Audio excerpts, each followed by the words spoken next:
Hello everyone, आज हम करेंगे क्लास 10th की मैथ्स की वर्कशीट 75 जिसकी डेट 25 ऑफ जनवरी 2022 है।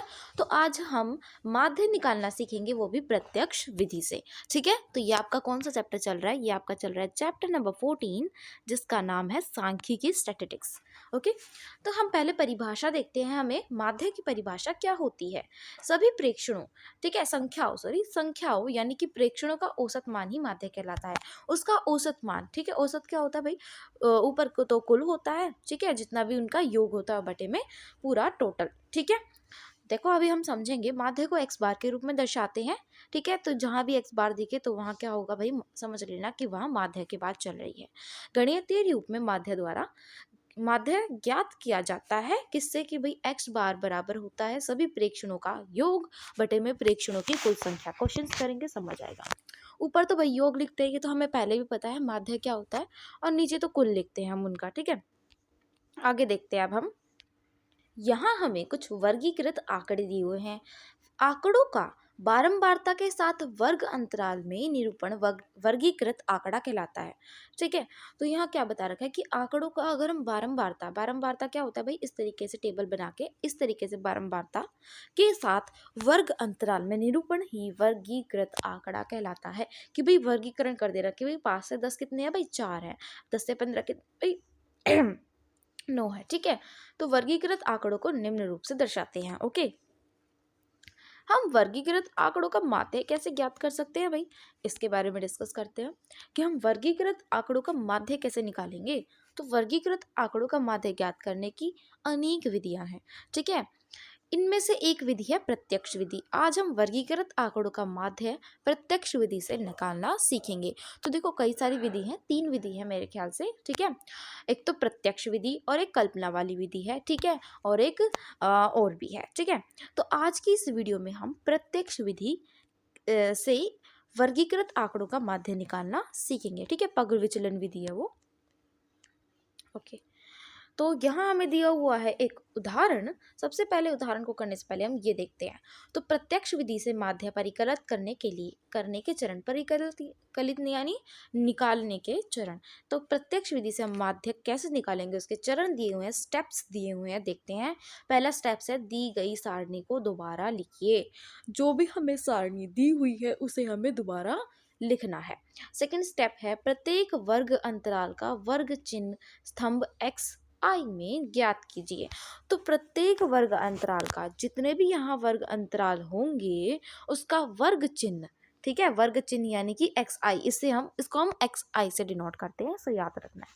ठीक है, स्तंभ में ज्ञात कीजिए, तो वर्ग चिन्ह हमें ज्ञात करना होगा यानी xi ज्ञात करना होगा, यानी लिखना होगा। ठीक है, स्तंभ FI में वर्ग चिन्ह और बारंबारता, वर्ग चिन्ह और बारंबारता, इन दोनों का गुणनफल ज्ञात कीजिए। देखो सबसे पहले आपको क्या करना है कि वर्ग अंतराल लिखना है, देन आपको XI यानी वर्ग चिन्ह ज्ञात करने हैं। ठीक है, उसके बाद आपको क्या करना है, जो FI यानी कि FI क्या है भाई? FI तो भाई बारंबारता होती है, XI हमें पता है वर्ग चिन्ह होता है। तो FI साथ में लिख दिया यानी कि क्या हो गया? इनका मल्टीप्लीकेशन हो गया, गुणनफल हो गया। ठीक है, तो इनका गुणनफल यहाँ आ जाएगा। अब भाई सिंपली है, हम इन दोनों को मल्टीप्लाई करके यहाँ लिख देंगे। ठीक है, तो ये हो जाएगा FI हमें निकालना होगा एक तो। ठीक है, तो सबसे पहले वर्ग अंतराल चाहिए हमें, बारंबारता, वर्ग चिन्ह और FI यानी कि बारंबारता और वर्ग चिन्ह का गुणनफल, इन दोनों का गुणनफल। ठीक है, तो देखो यहाँ इस तरीके से टेबल बनानी होगी, उसके बाद ही ये सोल्व हो पाएंगे। अब इन दोनों को मल्टीप्लाई करके देखो, सेम आ रहा है, इससे कोई मतलब नहीं है, ये तो बस वर्ग अंतराल है। ठीक है, इसको मल्टीप्लाई करो 7 5 जा, और इसको 2 से मल्टीप्लाई करो 17.5 आएगा। ठीक है, तो इस तरीके से बिल्कुल सेम है, इन दोनों को मल्टीप्लाई करके ये सारी चीजें आ रखी है। ठीक है, तो ये हो गया।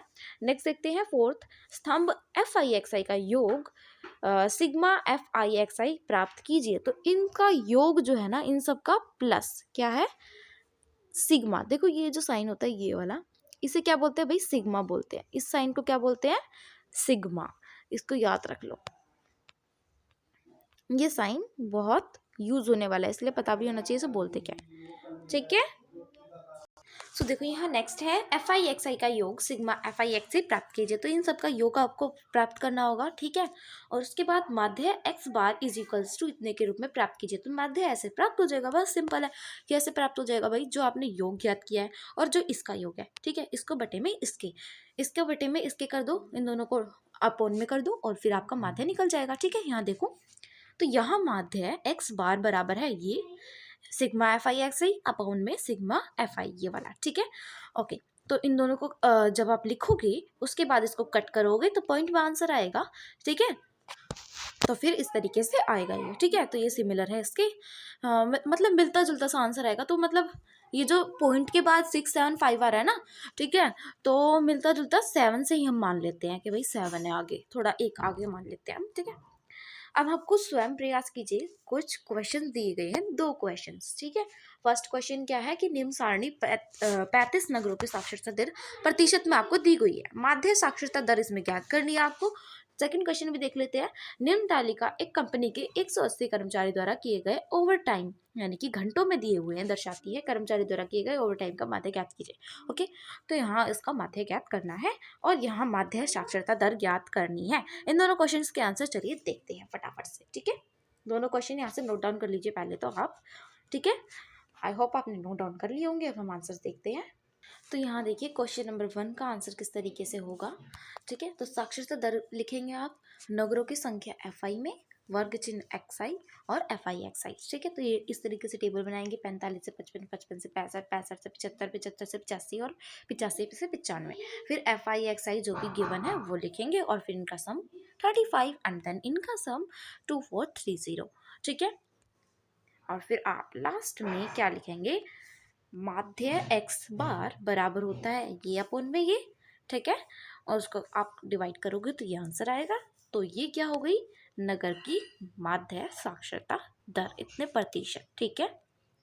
तो इस तरीके से करना है। यहाँ से स्क्रीनशॉट ले लीजिए, नोट डाउन कर लीजिए और ये, ठीक है। नेक्स्ट क्वेश्चन का आंसर देखते हैं। जो नेक्स्ट क्वेश्चन है क्वेश्चन नंबर 2। तो सबसे पहले आप यहाँ लिखोगे ओवर टाइम घंटों में और कर्मचारियों की संख्या वर्ग चिन्ह और एफ आई एक्स आई यानी कि इन दोनों का मल्टीप्लाई, ठीक है। इन दोनों का क्या है, ये मल्टीप्लाई, ठीक है। तो यहाँ देखो 10 से 20, 20 से 30, 30 से 40, 40 से 50 और 50 से 60, ये इतने हैं। 47, ये 32 है, ये 21 है और 40 से 50 45 और इतने 35 है, ठीक है। और फिर इनका सम ये है। उसके बाद क्या करना है, बहुत ज़्यादा इजी है ये तो, बिल्कुल इजी। मतलब इसके बटे में ये कर दो, बस निकल के आ गया। मतलब टेबल बनानी है, थोड़ी बहुत टेबल बनाने में करना पड़ेगा, ठीक है। जो भी करना है इसको डिवाइड में ले जाओ, इन दोनों को डिवाइड में एंड देन 0 से 0 यहाँ कट हो जाएगी और फिर इसको कट करोगे तो 34.39 आंसर आएगा इसके करीब में, ठीक है। तो कर्मचारियों के द्वारा किए गए ओवर टाइम का माध्य इतना है, ओके। तो ये हो जाएगा आपका क्वेश्चन नंबर 2। 6190 है, देखो वहाँ से अगर यहाँ से अगर दिख ना रहा हो तो यहाँ से देख लो 6190 अपन में 180, ठीक है। ये जो लिखा हुआ है 6190 है पीछे, ओके। सो आई होप आपको वीडियो पसंद आई हो, वर्कशीट समझ आई हो तो वीडियो को लाइक करना ना भूलें। चैनल पर नहीं है तो चैनल को जल्दी से जल्दी सब्सक्राइब कर लें। Thank you.